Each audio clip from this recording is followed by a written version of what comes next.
Okay, so I've been thinking a lot about AR-15s lately for various reasons, and I'm even putting together, like assembling some shit, and I don't know.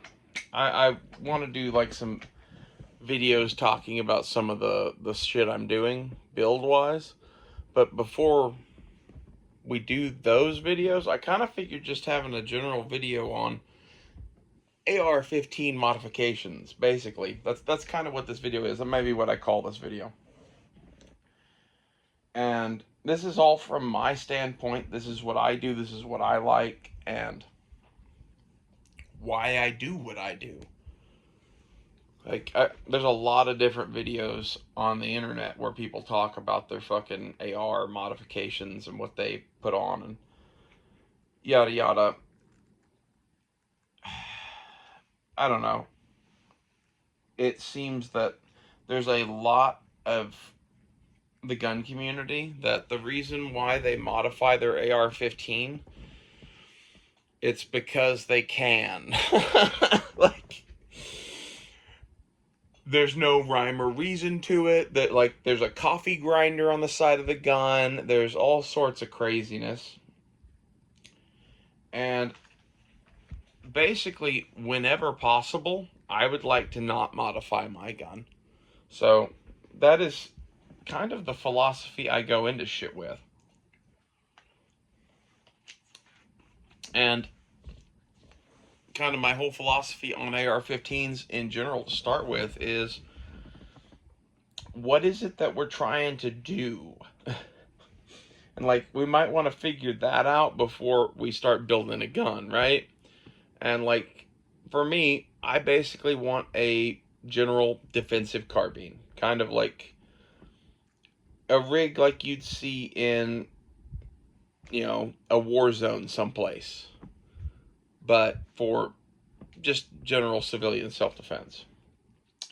So it could flex into other shit, right? Like, it's not just, well, I need my 20 gauge pump shotgun to defend the chicken house or whatever. It's a little more than that, but I'm not going to worry about what the military is doing so much in my modifications, because they have tools, technology, and equipment that I don't have, and that, makes a difference to some of the things that they do. They have unlimited money, and everything they do is like designed by committee and sucks. So chances are best that you should just fucking ignore what the military is doing. For example, the XM7. And in my estimation, for defense, you don't need a gun that can shoot thousands of yards or whatever. You need a gun that's made for more closer and kind of shit. For civilian self-defense, whatever, it'd be very hard to justify a 200-yard rifle shot in court. However, having a tool capable of doing that fucking job is probably advisable, simply from the standpoint that your primary defensive rifle could be the rifle that you have to use to fight, like in a militia or some shit, if the world goes sideways enough. So having the ability to shoot out to 200 or 300 yards, I think it can make sense for that. And then there's also like the 1 in a million what if, like, you happen to be there and your gun is in a bag in your car or something like that, and you're watching a dude mow down children with an AK-47 and he's 200 yards away. I would say that is extremely unlikely, but just in case, since we're worried about the militia shit, maybe we should build the gun to shoot at least to a couple 100 yards. And like, the number everybody throws out there is 300 yards. And that's because that's where the military sets their battle sight zero, because of the way the fucking cartridge flies, basically. For those not in the know, if you zero your rifle properly, you can have a zero that is on at 25 yards or 25 meters and on at 300 meters. And everything in the flight path from 25 to 300, it's going to be shooting high above where you are aiming. But it's only going to be high by about like an inch to 3 inches, something like that. So, in terms of hitting a person at those relatively intermediate ranges, it doesn't really fucking matter. And this effectively gives you the longest possible zero on your fucking cartridge. And that's all well and good and great. And like maybe that is where your gun should be zeroed, but just looking at combat historically, if we exclude fighting in like Afghanistan as being crazy mountain people that shoot at a million yards, and we exclude like Vietnam as being crazy jungle people that shoot at 5 yards, if we exclude those as being abnormal situations, basically every other theater of warfare in the last like 100 years or so, the typical engagement distance between the forces is somewhere between 100 and 200 yards. And I think the reason for that is for the average man with a rifle to see the enemy, know he's the enemy, and be able to hit him before he moves, they have to be 200 yards or closer. Like, I know that that's not necessarily the case, but, like, hear me out. Those are the typical engagement distances in basically every conflict throughout the last 100 years, except for places that were in the jungle or places that were in the mountains. And maybe you could throw in the deserts too, because sometimes in the deserts you get really long shots. But unless you are in one of those environments that is going to, like, for example, if you live in Utah, I would be more concerned about shooting at longer range. But for general purpose, self-defense, infantry rifle kind of use, 200 or 300 yards is all you need to shoot. So, with that in mind, I'm going to build my gun around that. And as such, a standard AR-15 with, uh, what are they called? Plastic drop-in handguards. One of those guns, for me, at least, I've owned a shit ton of those guns, and I've never seen a gun with drop-in handguards like that shot more than about 3 MOA. That was like the very worst, most dog shit, Anderson piece of shit. If you buy a halfway decent upper and barrel, I've never had one of those uppers that I actually spent good money on that wasn't grouping like 1.5 MOA to 2 MOA.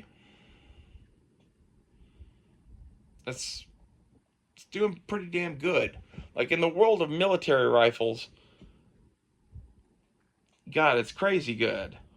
So everyone in the world now thinks you should free float your gun. And like there's a bunch of reasons to do that, but it's expensive. It's more expensive than having plastic handguards, I'll tell you that. And again, for a gun that's going to be a 200 meters and in kind of thing, do you need free floating? And I kind of come to the conclusion that I don't. I personally prefer the look and feel of kind of the older school handguards, and my guns shoot just fine. There are guns where free floating them will make them crazy more accurate. For example, my first AR-15 was a Smith & Wesson M&P Optics Ready. And that fucker had a gas block on it that had a 1913 rail on top and was the same level as the upper. So you could mount an iron sight out there. And with that heavy of a weight of solid steel mounted in the middle of the barrel, and it being an M4 barrel with a relatively thin section near the fucking gun, that thing shot for shit.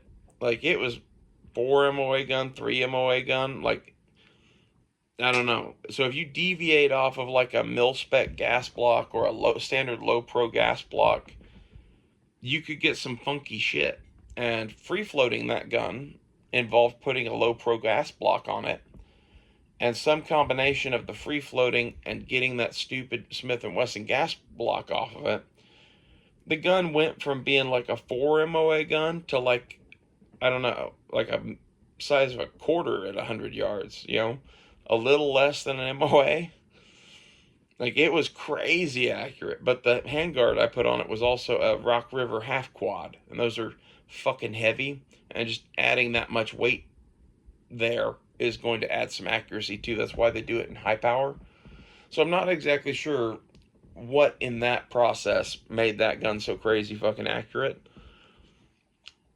Free floating was definitely a part of that, but that is not the average experience when you free float an upper. You know, the USGI gas block is designed to be used the way it is, basically. And from what I've seen over the years of taking guns that had FSBs and handguards and putting free float 1913 or M-LOK rails on them, you are going to gain accuracy. It's going to be, you know, about an MOA tighter of a gun, maybe even MOA and a half. So if you have a gun that's shooting 2.5 MOA and you're not happy with that, free floating, it's going to fix that. It will. You know, you'll be shooting under 2 minutes for sure. I don't know. Again, to me, for the kind of gun this is and the engagement distances involved, it's unnecessary. It does allow you to attach a lot of widgets to your gun. It's an upside. But just personally, I don't need that many widgets, and it's not that difficult to add a rail section here or there to add what you need to add. You know, and if you really, you know, just have no ability of modifying anything for yourself, excuse me, I need a drink.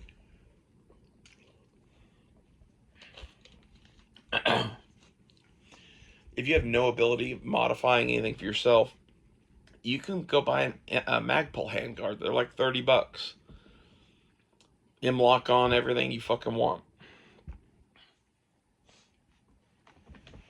But that's kind of why I tend to run more retro-y looking AR-15s, is because those are the ones I like. Like, I can build a free float gun that I would like, but it's going to be crazy fucking expensive.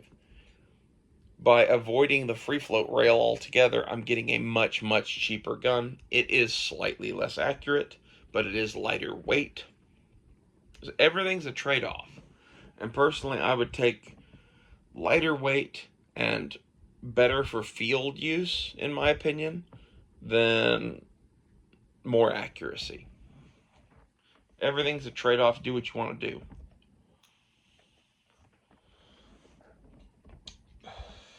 Some of the rest of like my modifications and shit are like, it's not about, you know, getting Magpul handguards or whatever. It's about getting the correct kind of, you know, USGI handguards or Ar15 handguards or whatever it is. Because, like, to the true connoisseur, there's a good deal of difference between a set of Colt USGI M16A2 handguards and the ones that Palmetto State Armory puts on their cheap-ass guns.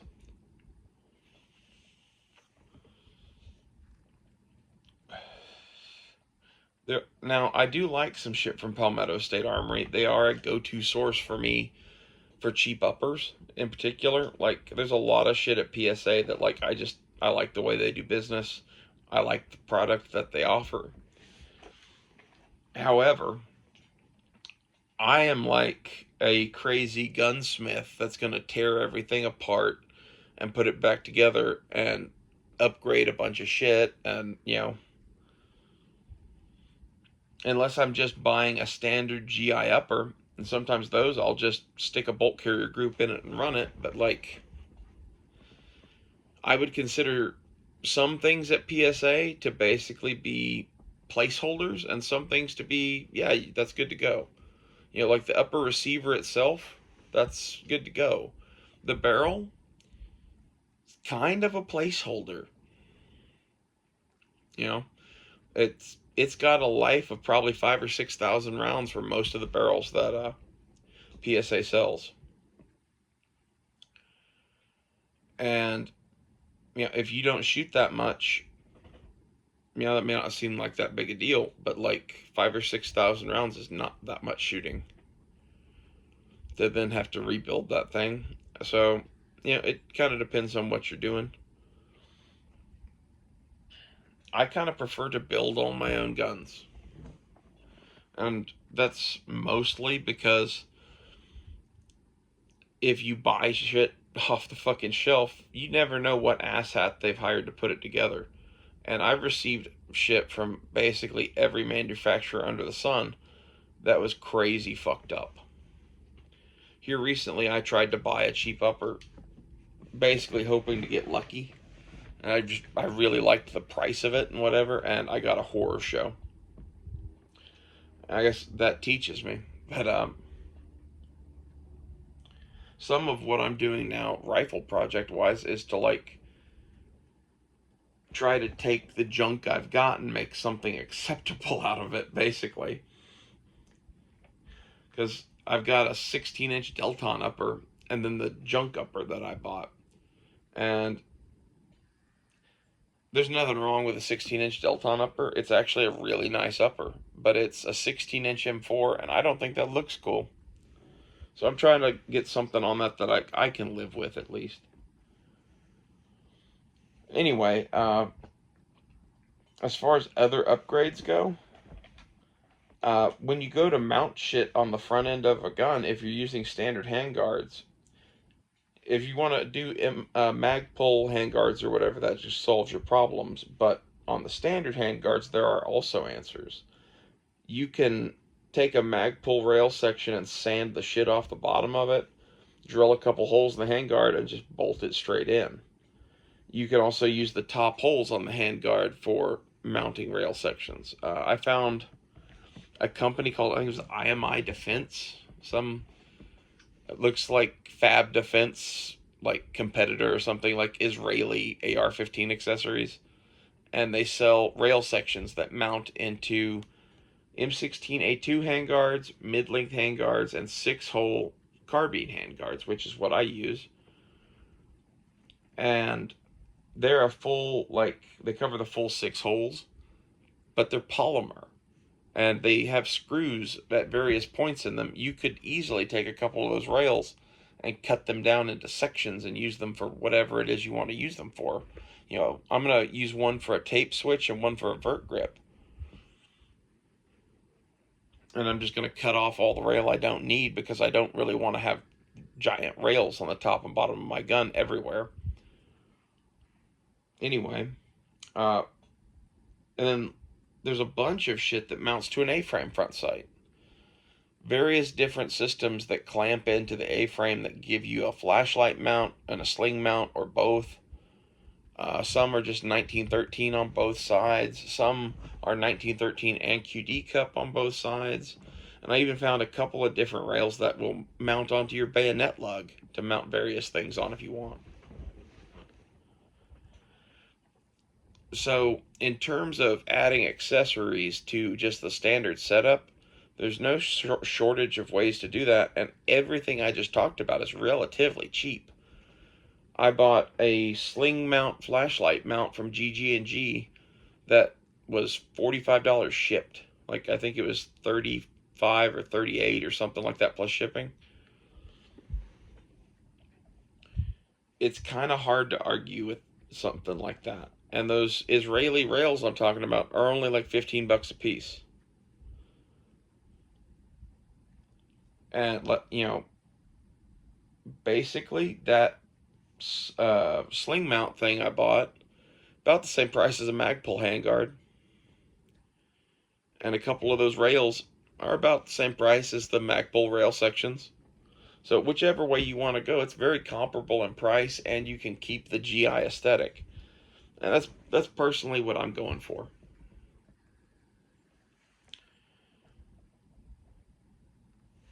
And as such, you you need to upgrade to 6-hole carbine handguards, which B5 Systems sells now, in order to do all of that shit, because most carbine handguards don't have the right hole pattern for those mounts.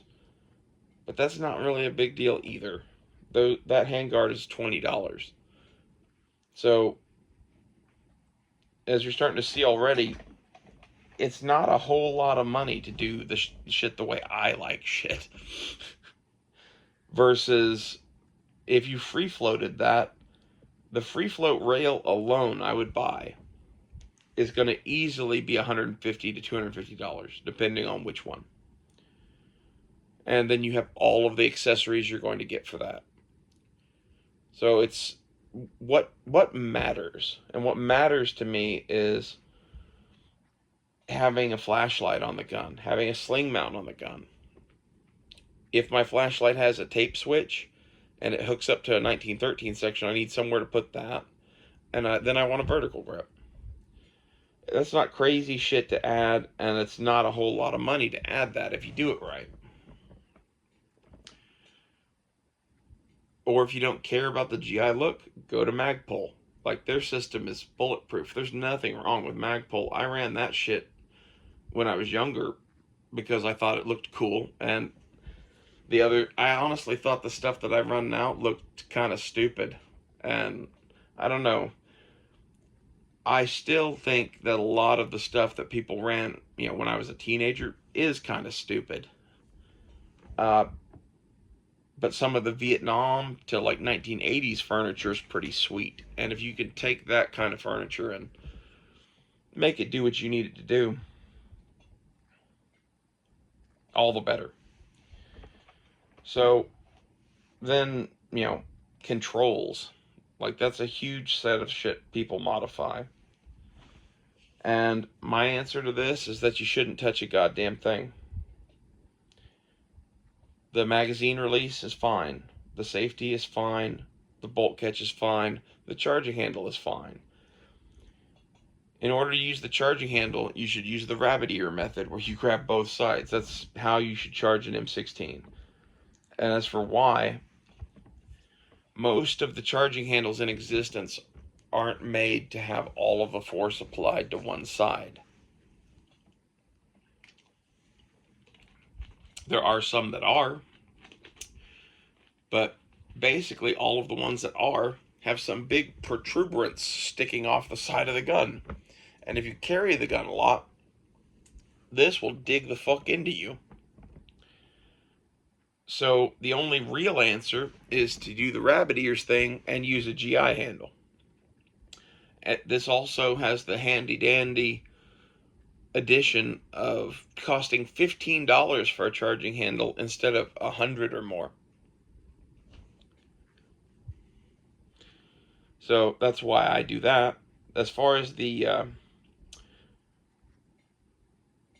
mag catch, bolt release, and safety, the vast majority of AR-15s in the country or the world have the setup that I have, that is a GI Colt kind of setup from the M16A1, really. Like, nothing really changed from the M16A1 all the way through, like, what we're using today as far as the M4 goes in terms of controls. There's a huge civilian aftermarket of shit. But, like, between all of the guns out there in the civilian world that are kind of made to the GI looking standard, and all the military guns, like, fuck, most AR-15s have these standard controls. They're good controls. You just need to learn how to run them. If you're left-handed, then I can fix that for $50,000. We will need a tourniquet and a chainsaw, though. I don't give a fuck if you're left-handed. If you're left-handed, you should shoot the gun right-handed, because the gun's made to be shot right-handed. I know that's crazy, but, like, when I shoot, the fact that I'm right eye or left eye dominant doesn't come into play. I'm shooting with both eyes open.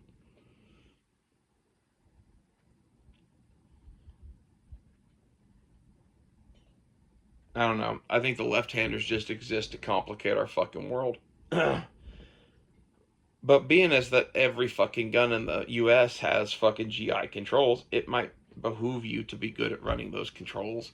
So by never running anything else, you either get good or you don't. Like, that's not true. If you keep practicing at shit long enough, you will get good at anything. And half of the reason I've come to this conclusion about controls is when I was younger, I'd throw on all sorts of bullshit.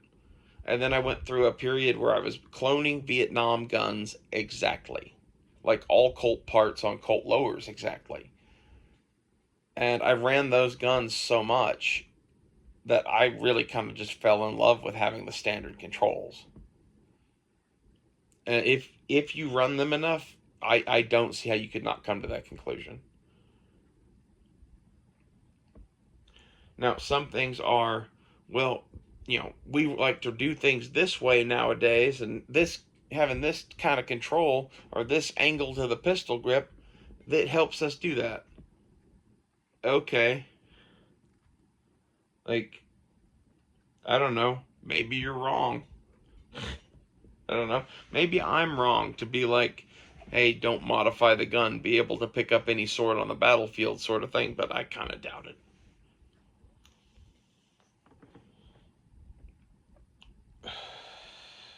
If you need an ambidextrous safety to shoot your gun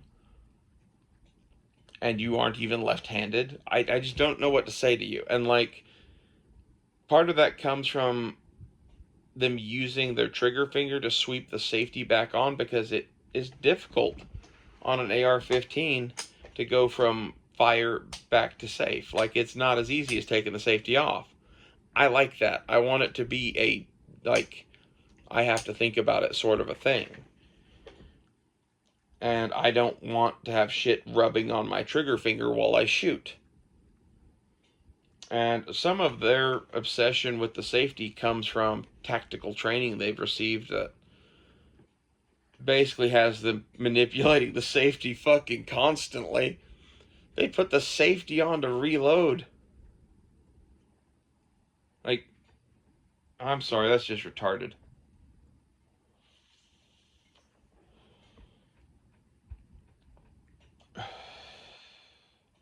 I care more about trigger discipline and muzzle discipline than I do about whether a safety is on or off. But, I've seen plenty of people get fucking shot by guns that had the safety on. So, I don't know. My view of mechanical failures may be different than your average bear. And this is why we keep our finger off the fucking trigger unless we're actively shooting. And we keep the muzzle pointed at something that we don't care about, the sky, the ground, whatever. But, whatever. If you want to manipulate the safety constantly, then maybe you should tailor fit the fucking safety to your needs and not listen to me. Because I'm more in the camp of this little switch on the side. Now we ain't killing. Now we are killing. Like, the safety basically exists for when the rifle's slung. If the gun is in my hands, I probably have the safety off if we're in some sort of situation where we're going to be shooting potentially, combat, defense, whatever. Like, the thing that is like keeping me safe is I don't have my finger on the trigger and I don't have the gun pointed at anything. And as I engage a threat or a target, I'm going to point the gun at them first, then I'm going to drop the trigger finger to the trigger, and after that, we're fucking sending bullets. There's no fucking safety involved. And with that being the way I run things, the GI safety is perfectly fucking acceptable. It's nice to have for when you sling the rifle. It's nice to have just general handling of the gun in non-combat scenarios. But as far as, I'm flipping my safety on to do a mag change, if you, honest to God, feel the need to do that, I don't want to be near you because I'm kind of concerned about when you think you could be shooting accidentally while you're changing magazines. And that seems like a horrible, horrible training scar that's going to get you killed in the streets, as they say in the YouTubes. But whatever. Uh, Pistol grips, I don't think they really fucking matter. I know it's a hot take, but whatever grip you got, what I do to it is take it and roll it in vet wrap. You can buy this in various colors. It comes in 4-inch rolls. It's this shit. I use black for most of my shit, but and that's because some of the colors are kind of weird. Like there's not really a green. If there was a green, I'd use it, but they have a green that's kind of like neon tennis ball green, and then they have a green that's kind of like a hunter green, like a blue green. And that's it. So I use black.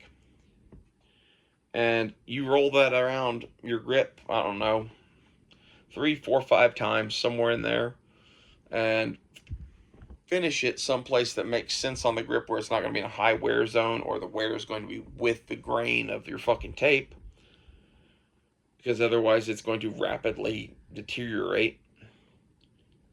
And then take the whole thing and squish it together all over, because that vet wrap is kind of like crumply and it adheres to itself when it's squished. And this gives you kind of like a fabric like texture on the grip. And once you have that, like it's almost like a perfect gripping surface to me. I really don't care what the grip is underneath. I have my preferences. Like, I don't really care for the M16A2 grip. Currently, I'm running a B5 grip that is a copy of the Lone Star grip. So, the first commercially available aftermarket grip for the AR-15. I think they started making them in like the mid-80s or something like that. I had one of the originals, and they're a good grip. A Magpul MOE grip of various sorts is a good grip. M16A1 grip is perfectly acceptable to me. Don't spend a whole lot of money on a grip. And as far as all of the tactical wizards out there saying you need a more angled grip on your pistol grip or whatever, like, dude, I don't think it fucking matters for shit. But I don't have wrist damage from jerking off in the Air Force, so not that I'm picking on any M1 Garand enthusiast in particular who is also some sort of bull to cuckolds in his area. What the fuck is up with that shit? I never heard really the end of that, but his thumb's been in a Garand. Apparently his thumb's been in a lot more than that, too.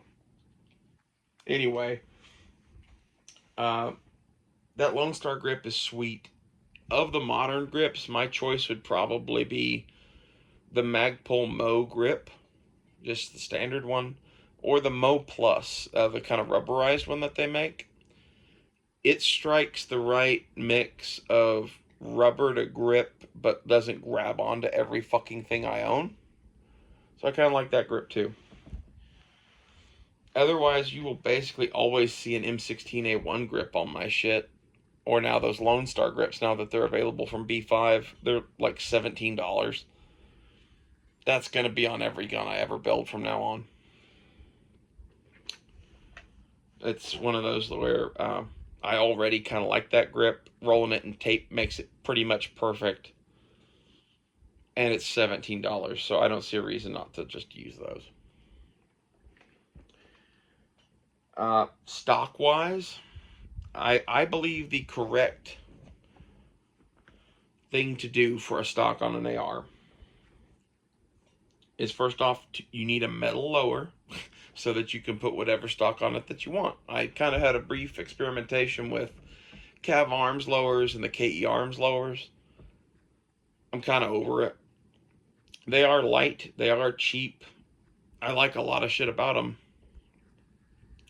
But at the end of the day, you have this lack of customization. Like, you should have a standard mil-spec 6-position carbine tube so that you can put whatever the fuck you want on there.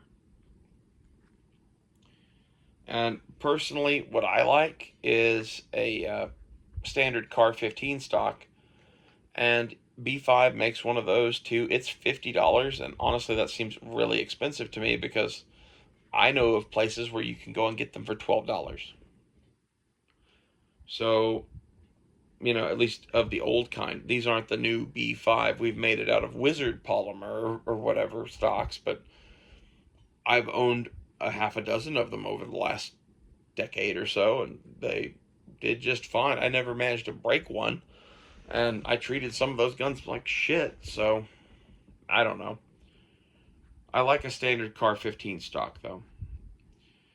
Not the M4 stock that came later, and not the aluminum Ar15 stock that came before it, but the plastic, like 1980s to 1990s Ar15 stock like you'd see in Heat or Black Hawk Down or on the Blood Diamond carbine. Thanks to the retro movement, those are pretty readily available.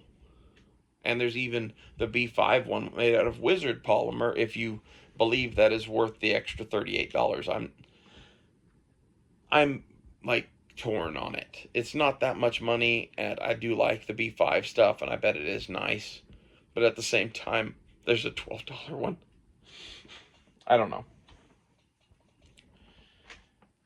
I also wonder why in the fuck is that stock $50? Like, I get why B5's other stocks are kind of expensive. They have a bunch of different shit going on.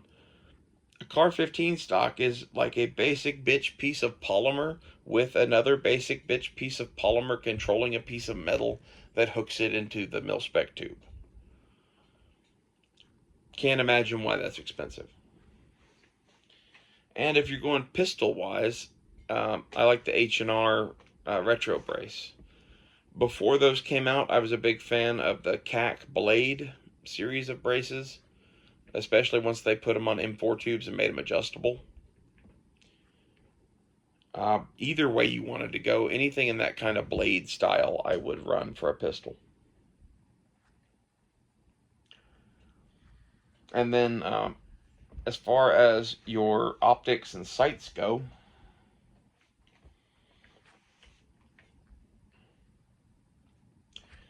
I like red dot sights, especially given in the civilian context, self-defense is going to be like probably 25 or 50 yards and in. Like, it's going to be very hard to justify it was self-defense if the dude is across a fucking football field from you. Unless he's shooting at you with a rifle too. But honestly, an AR-15 with a red dot's a pretty capable gun in that situation too. You could put a scope on it. If I was going to do a scope, which I am, I like to do a thing I call the MACOG, which is basically a basic bitch hunting scope that is a lower variable power scope, like 2 to 7, 3 to 9. And then I put a kill flash on it, and I add a red dot on top of the mount. And then that gets a kill flash too, and the whole thing gets camo painted. And for me, that works. I don't know if everyone would like it. The thinking behind that is basically there's not a component of it that's very expensive. The scope is the fragile component, and it's $100 to $150 for one of those scopes. So if you completely fucking like trash out the scope, you can replace the whole goddamn thing for $100. I think that's pretty slick. In terms of red dots, I like the Holosun 403R, which they have discontinued, and you should try to go find one before they're vaporware. The newer Holosun offering, I forget what they're calling it. It's like the ATX or something like that. I don't fucking know. It has a better mounting system than the 403R, so I'm excited about that. But it introduces shake-awake technology and takes away the aim point style controls, so I don't like either of those things. We'll see. Maybe there will be better options for red dots or whatever in the future, but currently my choices would be real aim points the Holosun 403R, and then to a lesser degree other Holosun models that have the non-aim point controls. The rheostat dial to adjust your brightness is the feature I like most on an aim point. So getting a Holosun that has that on it is like, oh my god, now I'm in the fucking money, because I've been running Holosuns for over 10 years now on various things, because I've always been hunting for a budget red dot alternative to aim points, because aim points cost fuck you money. So with all of that being the case, I don't know. Holosun is my choice of every budget optic I have ever run, and I've been running them for 20 years now, trying to find one that I liked. The Holosun 403R is a damn good optic. I've owned like a half a dozen of them. Currently, I have 4, which is a lot of fucking red dots, to be honest. And the only reason I don't have the other 2 that I have purchased is because I sold guns, and I sold them to friends, and they insisted that the red dot come with it because it was painted to match. And they paid for it, so, I either took that money and immediately bought another Holosun, or took that money and used it towards whatever I was building that I was selling the gun for. But Holosuns. Other acceptable optics to me would be like ACOGs, if you could get one. I think the ACOG is a great optic, especially with a red dot mounted above it. But that kind of like stacked optic setup of red dot and scope, I think is pretty much the optimal setup.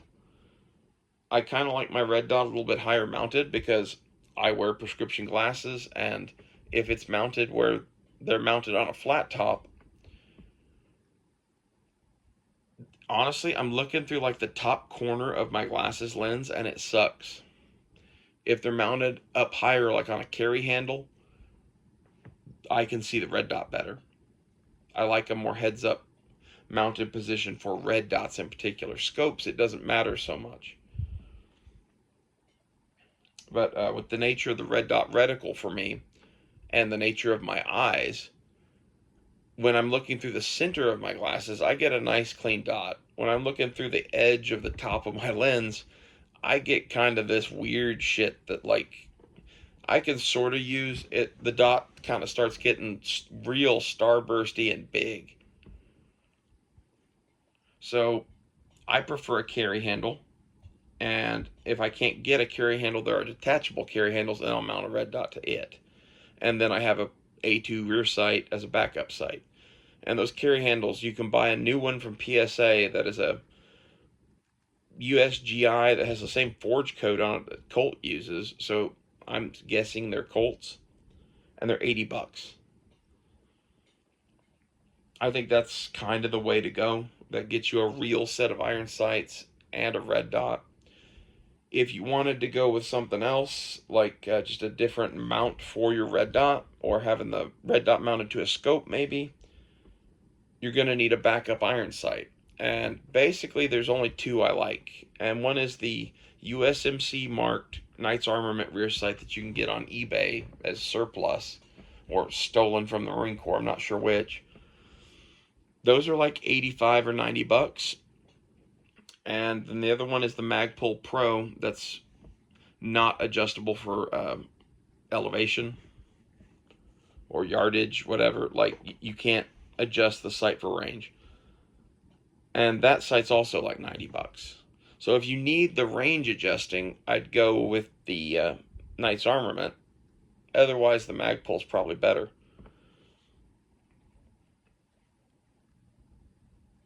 As far as mounts for scopes go, I really like the Weaver SPR mount. They make a 30 millimeter and a 1-inch. I don't think they make a 34, but honestly, I wouldn't buy a 34. I run 1-inch scopes because they're the lightest. The smaller the lenses in the scope, the lighter the fucking scope is. And I get why people like bigger lenses in their scopes, because they let you see better. But at the end of the day, I have to carry this fucking gun and use this fucking gun, and I just need to be able to see better. And I wish somebody would make lightweight, smaller diameter scopes that actually can see well. And like you could say, well, that's where the prism scopes come in. And like for prism scopes, I kind of like ACOGs because I've had many of them and I like them. I've not bought a primary arms, but from what I've heard, I don't know that I would like them. So that's kind of where it is on those. There are a billion other mounts you can buy. Aero Precision, I believe it is, makes a pretty lightweight SPR type mount, but you need a wrench to take it on and off. The SPR mount from Weaver has thumb screws, and I want to have the ability to go back to iron sights easily.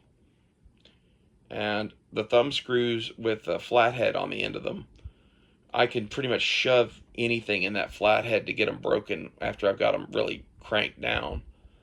And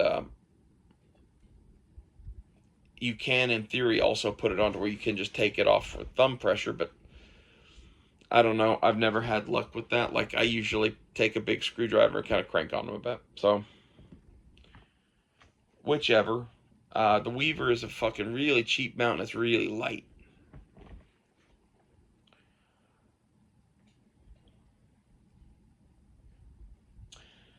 Well, that's most of the accessories other than lights. We could talk about lights, but I kind of want to talk about barrel lengths first because I kind of skipped over that. But in terms of selecting which AR-15 is for you,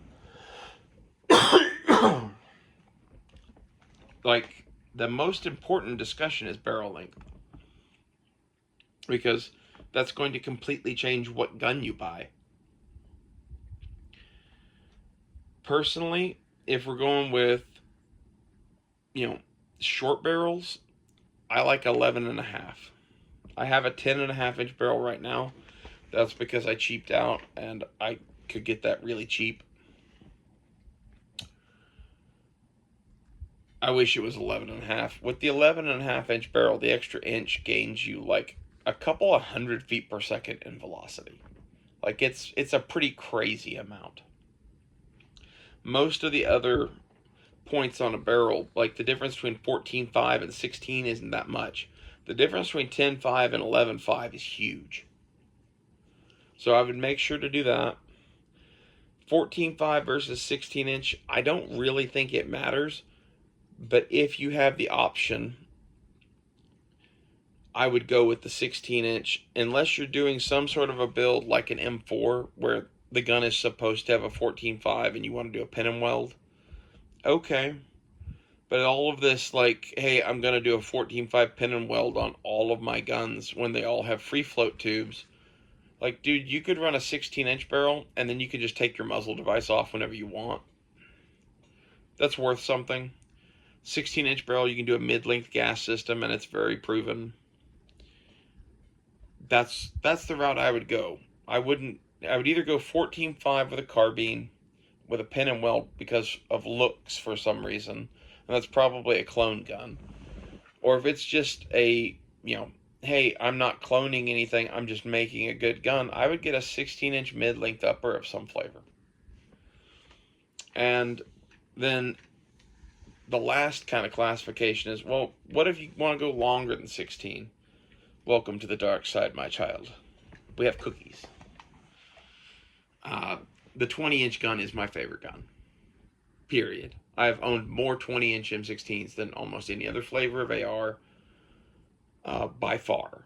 And it is the one that I would recommend most people get because of some of the advantages it necessarily has in terms of actually hitting a man in combat. The 20-inch barrel shoots a bullet faster. Is it way faster than a 16? No, but it is way faster than a 10. So just from a standpoint of like, hey, that dude is at 300 yards, can I shoot him or not? The 20-inch barrel stands a much better chance of doing it. You get a bayonet, you get long handguards where you can put your hand where the fuck you want. Like I really like a 20-inch gun. It's a good way to go.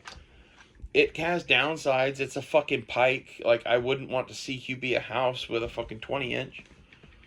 That's where a 16 is kind of like we're making compromises, and some of the compromises we've chosen to make is shorter to make it better at CQB, but we're making it longer than we would ideally want it for CQB because we still want to be able to shoot at range.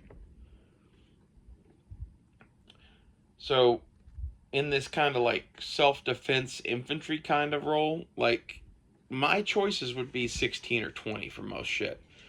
If I'm going to a pistol, it would be because of PDW stuff. When I say going to pistol, I mean like going to an AR-15 pistol. It would be because, hey, I need to fit this in a bag. Or it needs to not be seen. Otherwise, I want a 16-inch gun or a 20-inch gun. And these are just kind of like my general tastes in AR-15s. This is what I do. And that brings us to flashlights. Flashlights, to me, there are only two acceptable companies to buy weapon-mounted lights from. That is Surefire and Streamlight. I would also entertain something from somebody like Crimson Trace, or if Trijicon or Aimpoint came out with a light, I would be interested. You know, but in the market right now, it's pretty much Surefire and Streamlight. It's, if you have baller money, get a Surefire. If you don't have baller money, get a Streamlight. Streamlight, I think, is every bit as good as a Surefire. I've run plenty of them. Their connections aren't as good, and they don't look quite as cool because a lot of the cool guys use Surefires. I don't know. You can also kind of basically build your own Surefire clone from fucking, like, make a ship of Theseus sort of thing from all the aftermarket parts now. I think there's a couple of companies that even are set up to do that. I forget which ones they are. I don't do that. I have a Surefire X300 on my gun, and I have a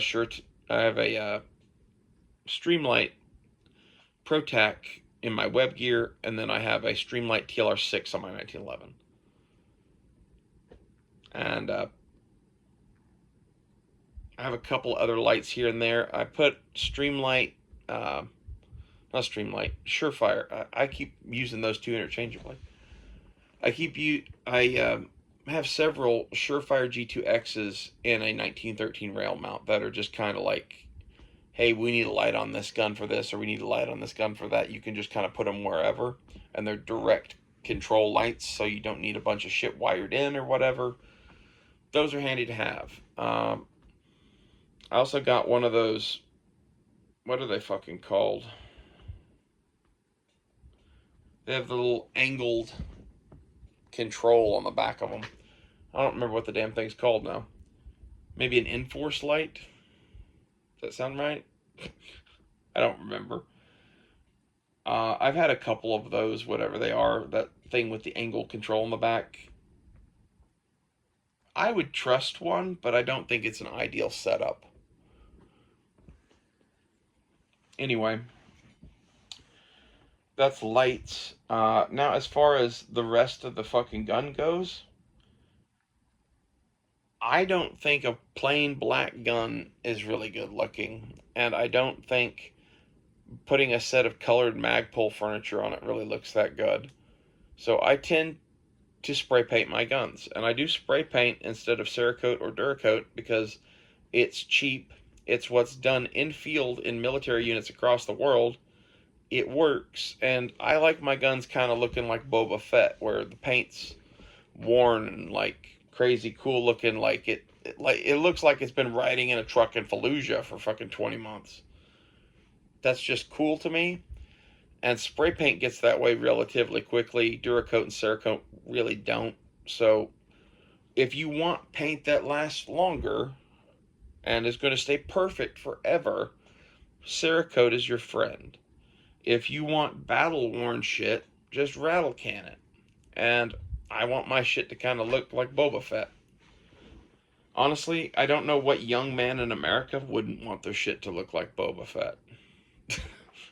You know?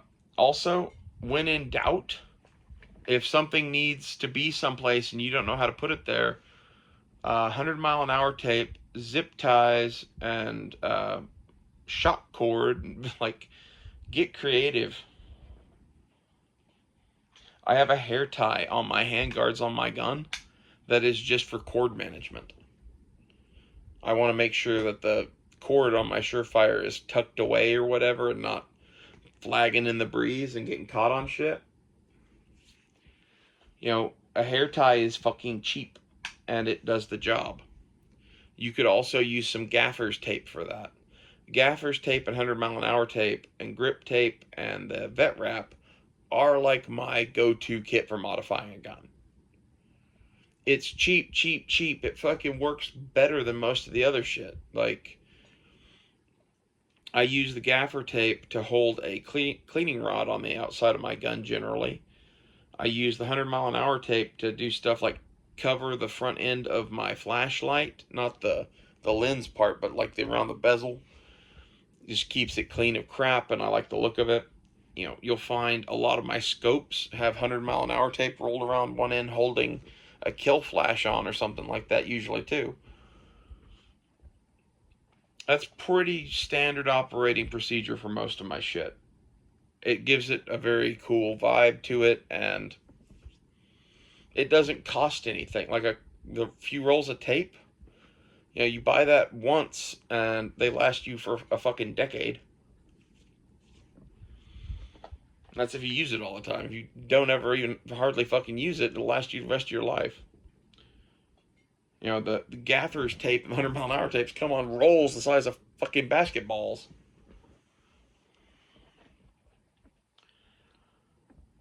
So this is kind of the point and approach that I approach the AR-15 with. You know, it's mostly a red dot and iron-sighted gun to me. We can throw scopes on it. We're going to mount a flashlight.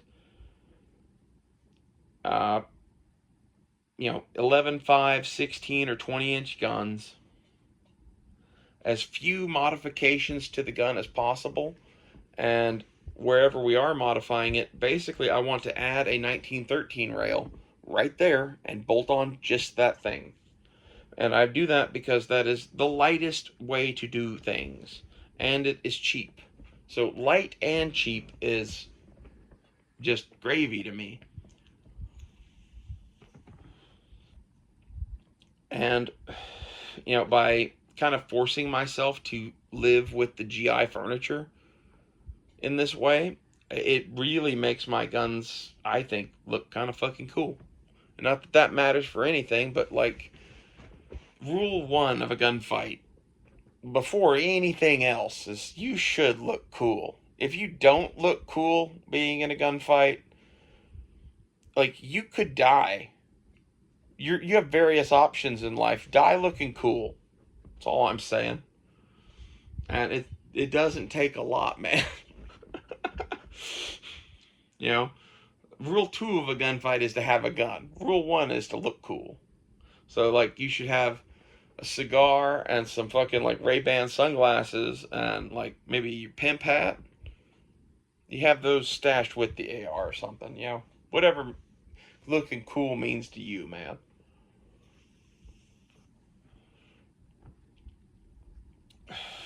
But to me, looking cool is looking really high speed and having your shit squared away and doing it in such a way that you don't spend a shit ton of money that you don't need to spend.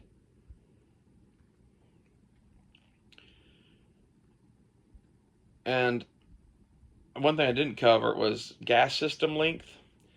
14.5 and shorter should be carbine. 16 should be mid-length. 18, you should probably do a mid-length, but or a rifle. You could do kind of either one on that one, but like, you just shouldn't do an 18-inch.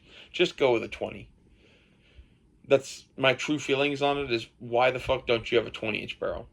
And here's my reasoning for some of this is dwell time is important, and the ability to put on a bayonet possibly is important on an infantry rifle. And we want to maintain this ratio of gas block front sight combo to the end of the barrel. But that's important to me because I have a bayonet lug on my front sight base, and I have handguards and shit in order just to keep that. I really think having a fixed front sight is dope. Having a bayonet lug that's molded into the fucking front sight in the gun, that's dope. I don't want to give that up. And, if you do, okay, cool. Just, that's not what I do. And I'm not saying everyone should do what I do, but like, if you're looking on a budget, like, this is the way. Spend your money on the gun, not on the accessories. On the optics and lights, buy the cheapest thing that will work.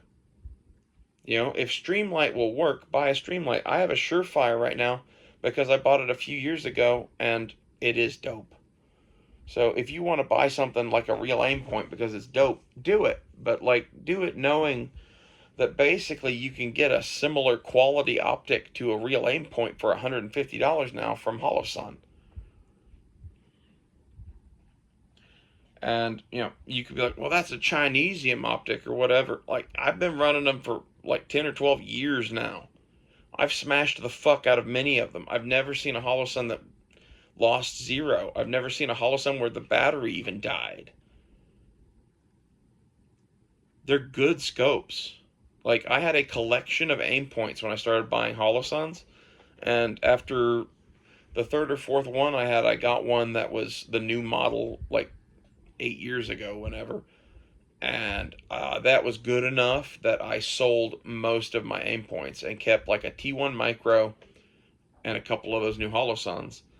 And then they came out with the 403R, and I sold my T1 Micro because honestly, I liked the 403R better. And, say whatever you will about my Chinesium optic, it fucking works. And it's cheap. I don't know.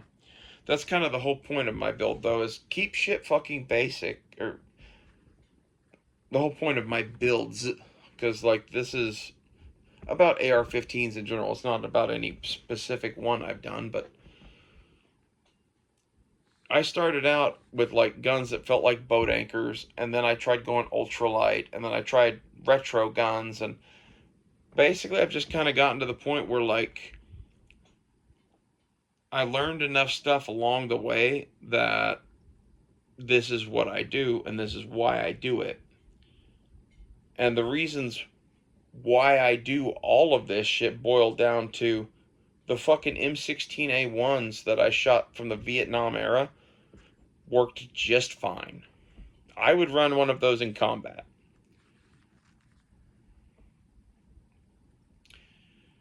And with that in mind, like, there's a whole lot of shit that's better than that gun on the market right now. My go-to gun right now is a fucking Delton, and I think a Delton is better than Colt from the 1970s, even though they're out of business now. It's sad to see Delton go, man. Like, of the budget AR manufacturers, my favorites were Delton and PSA. I would say Spikes, if you consider Spikes Tactical to be a budget manufacturer. For the stuff that I buy from them, they make reasonably priced shit that's very high quality. I know they make all sorts of rifles and shit too. I don't ever shop in their rifles. I usually buy like barrels, bolt carrier groups, uppers, lowers, that sort of shit from Spikes. So as far as which brands of AR-15s to go, all the ones I just mentioned are great. I think BCM is kind of overpriced and kind of living off of the reputation of BCM from 10 years ago. BCM pissed me off, I don't know, a while back. This was like 8 years ago, 5 years ago, somewhere in that range. And I completely stopped buying their shit then. And it's one of those things where, like, they think, oh, well, we can just have fucking disagreements with somebody about... We disagreed about a product that they were making that was a blatant ripoff of a product that a buddy of mine made. We had two exchanges back and forth on Instagram, and they just fucking blocked me. And I went from being someone who bought several BCM uppers a year to someone who tells everyone fuck BCM. So you won't find BCM parts on any of my guns. If I want that kind of shit, I usually buy spikes. And in reality, spikes is cheaper and equally as good. I have owned more spikes AR-15 parts than any other manufacturer by far, and they are really, really good parts. Like my go-to AR right now is a spike slower with a Delton kit on it that I built 10 years ago, actually. Interesting story on that. Maybe we'll share it in one of the future videos on the builds I'm doing. But I kind of figured this would be a good video to make as an introduction to why I do crazy weird shit to AR-15s. And if you think like me, or like I've expressed in this video at least, I think you'll find some of this information helpful. If you're of the mindset of, hey, it's your fucking life, man, and all the money in the world, I need a $10,000 rifle. I don't know. I think there are more important things to spend money on than guns for the most part. Guns are kind of a fun thing for me. And I've owned enough guns in my life, and I've worked on enough guns in my life that regardless of whatever gun you give me, as long as it's of a reasonable quality, I'm going to gunsmith it until it works right. For those of you who are not gunsmiths and are not going to try to fix shit yourself, my recommendation to you would be to buy a Glock for a pistol, because they just kind of tend to fucking work. And for rifles, I would buy from Spikes Tactical. If you're like, Spikes Tactical's too much money for me, PSA, like I really like PSA. And of the budget manufacturers that are left, PSA is my favorite. And PSA was always my favorite over many of them, but Delton happened to be one of the ones that I actually like better than PSA. They did do some weird shit, though. They were kind of like lagging behind the times, even more than PSA does sometimes. The Delton upper I've got has a 1 in 9 twist barrel on it, and everyone under the sun was making everything 1 in 7 when this gun was built. Whatever, it doesn't really matter. Twist rate is a whole separate issue. Basically, you want 1 in 7 twist. 1 in 12 was the Vietnam twist rate. 1 in 9 was the initial M16A2 twist rate for the new M855 ammo that is 62 grains. And it is the best twist rate for that cartridge. However, when you start using the tracers in the M16A2 and go to Arctic conditions, it does squirrely shit. So they went to a 1 in 7 twist rate to alleviate some of that weirdness. I don't think it really matters, 1 in 9, 1 in 7. But if you want to shoot any projectile that you can, as far as weight goes, 1 in 7 is probably your best bet. And I'm going to try to start winding this video up now, because this has been an hour of me talking about AR-15 shit, but I think for the most part it's been good.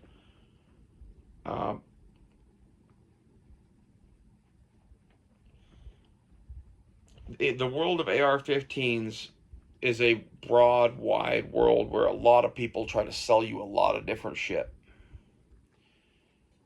And I'm here to tell you that basically, if you stick to kind of the brands I mentioned or above, you're never going to have a bad gun. Like, most of the stuff in the AR-15 world is pretty good. There's also some like shady fly-by-night people I wouldn't buy from. Go look around YouTube and watch some reviews and get a general feeling of how the company that you're looking to buy from is viewed, and then about that particular rifle. And if all the reviews are bad, don't buy it. And in general, don't go cheap. And I'm giving you kind of a short list here of companies that I would buy from that are cheap. And it's basically, Spikes, PSA, Aero Precision I would buy from. Smith & Wesson, although, like, I don't think Smith & Wesson is really that cheap, but the sport model, I think, from them still exists, and it's still relatively affordable. You could buy any of these and modify them, but you could also just build your own gun, and the way I would do that would be to buy a complete upper and buy a stripped lower and put the whole thing together. That is not a difficult thing. Anyone in the world can do that, and every AR-15 owner should do that at some point in their life so they know the gun better. Building an upper, that takes tools and some know-how, and maybe you'd be better off buying an upper. But you should definitely put your own lower together, because when you do it, you can drop in whatever the fuck you want. I didn't even talk about triggers in this, but that's because I'm not a trigger snob, and I like the GI trigger. My gun I have right now has a 6-pound GI trigger in it. And that's perfectly fine for me. If I upgrade that, it's going to be to an ALG ACT, and it's basically that same pull weight. I think it's 6 or 5.5 pounds. It would be spending $100 just to feel better and have something in it that looks shiny. So I'm probably just sticking with the GI trigger. I also kind of think about upgrading to something like a Geisley. That would be fun. But in reality, I've shot so many standard GI AR-15s. I honestly, if you get lucky on the trigger, they're a pretty damn good trigger. If you don't get lucky, and you get a 9-pound gritty piece of shit, well, maybe you should find something else. And that's where you could easily buy an ALG ACT or a Geisley and drop it in.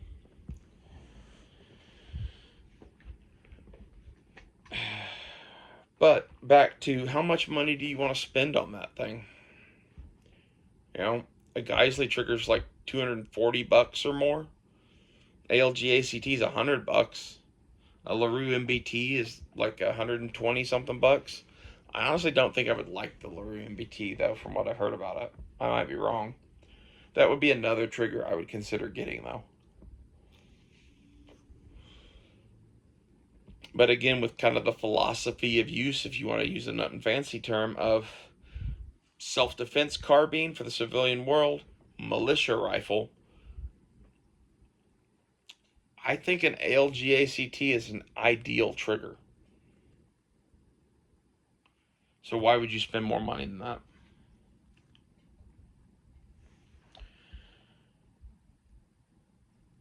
Well, anyway, I said I was going to wind this up, and I've been trying to do so for minutes now, and I keep remembering shit that I didn't talk about. And this is the nature of the AR-15. It is an endless fucking subject. This is why I kind of want to get a whole bunch of this shit out of the way before we go to talk about builds, because I do a bunch of crazy, weird, cheap shit, and it's because I've been fucking around with this shit since I was 7. And I have definite opinions based off of, 20 plus years of fucking around with the gun.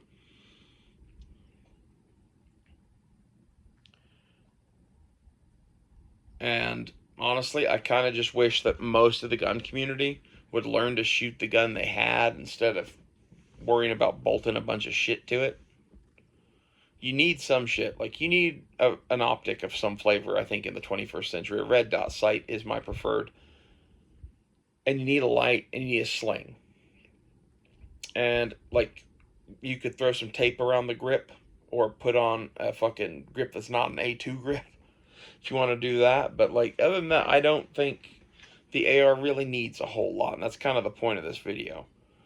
Most of the builds I do are going to be for fun, for a self-defense carbine, and because I like retro guns. And not because, oh, well, we're trying to make the best ultimate AR-15 ever.